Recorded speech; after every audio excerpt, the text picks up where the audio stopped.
Hi everyone. On this video, what I want to do is show you the difference between using the PCS code book, which is the paper version, and the electronic version that is free on the cms.gov website.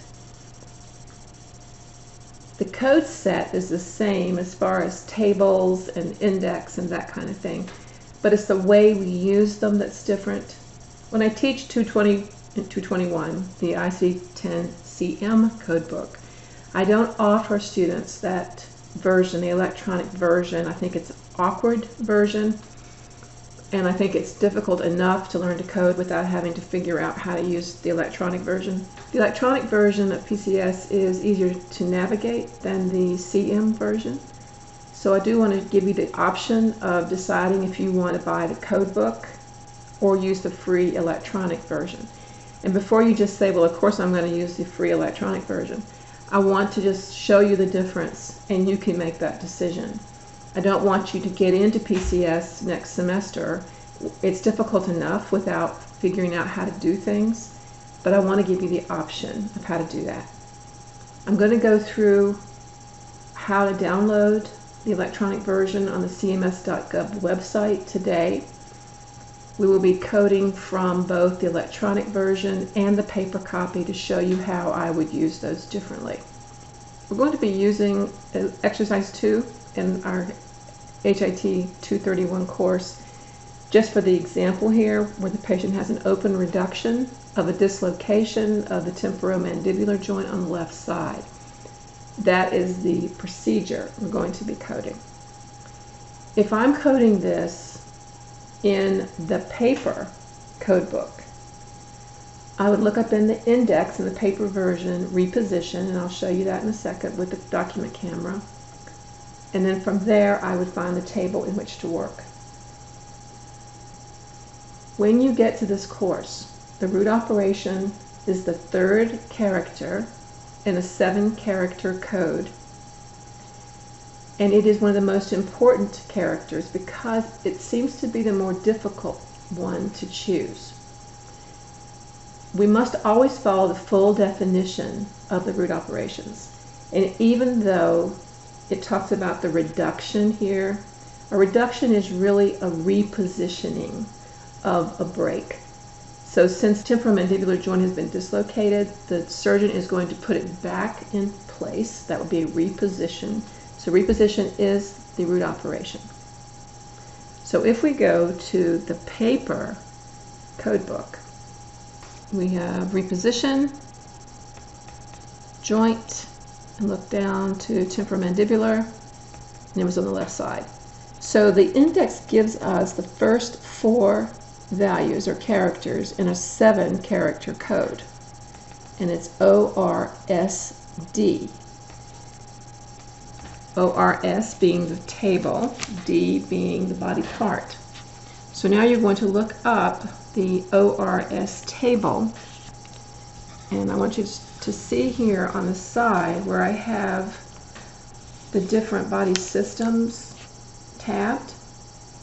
So I'm going to go to upper joints. Here's the upper joints section of this code book. And what I do want to show you while I'm on this page is why I like the paper code book. I have notes throughout my code book. I talk about things that I don't see a lot, like at the bottom I have tenodesis, the root operation is reposition. I talk about peak tenodesis screw and how that works.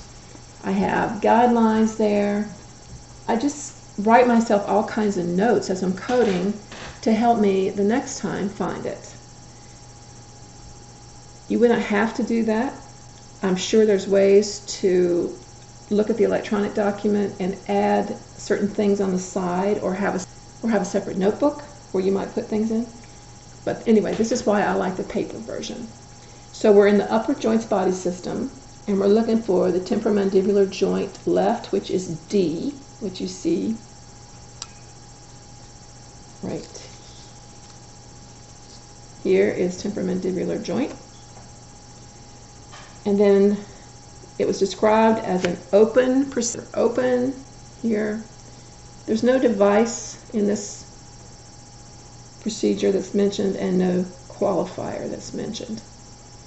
So what the book has done is show you, using the index, how you would get to this table.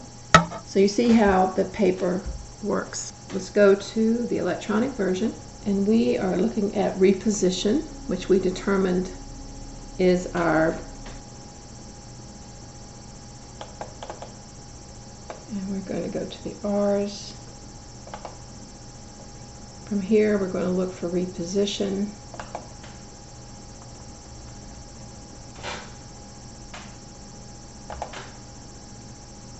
Now you're just going to have to keep hitting next until you get to reposition as your main term.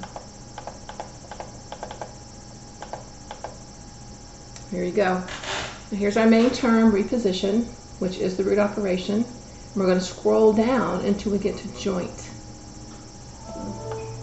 Look here, looking for joint. We're still in reposition artery. You just have to scroll down if you do reposition.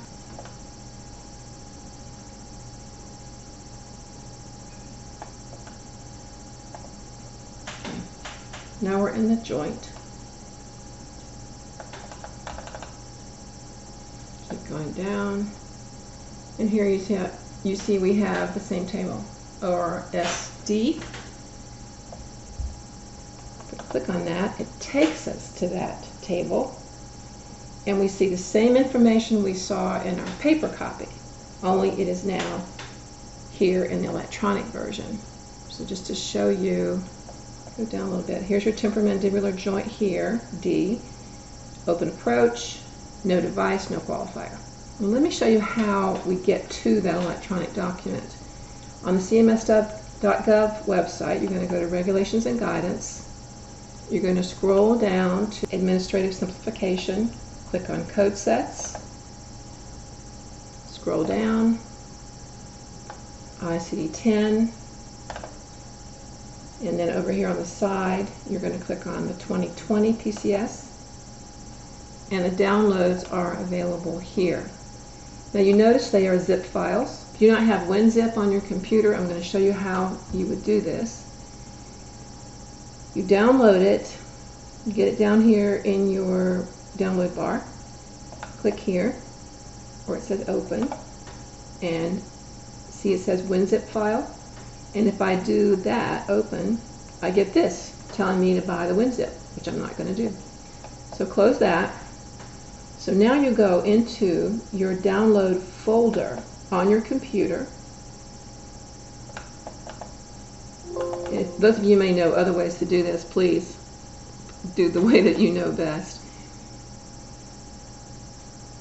Here we go to, I think it was labeled PCS in the download. Here it is, this one. Right click, and it says open with Windows Explorer. Open with Windows Explorer. Then you can open it. You don't need WinZip. So click on this, and here is the PDF that we're going to be using, and there it is. It's a little tricky to download that, but the key is to know how to get around that WinZip requirement. Okay. If you have any questions, let me know. I just wanted to show you the difference in these two things, and you can decide for yourself which one you want to use. Again, I like the paper book because I have notes throughout my paper version, but it's completely up to you how you want to do that. I know it saves a lot of money to not have to buy a code book. You will have to buy a textbook, and you will have to have access to a code book. Either you buy it or you use the electronic version. Hopefully this has been helpful. Good luck on your final in 220-221 ICD-10 diagnosis coding. And I will hopefully be seeing you in the spring for PCS, which is inpatient procedure coding. Have a good day.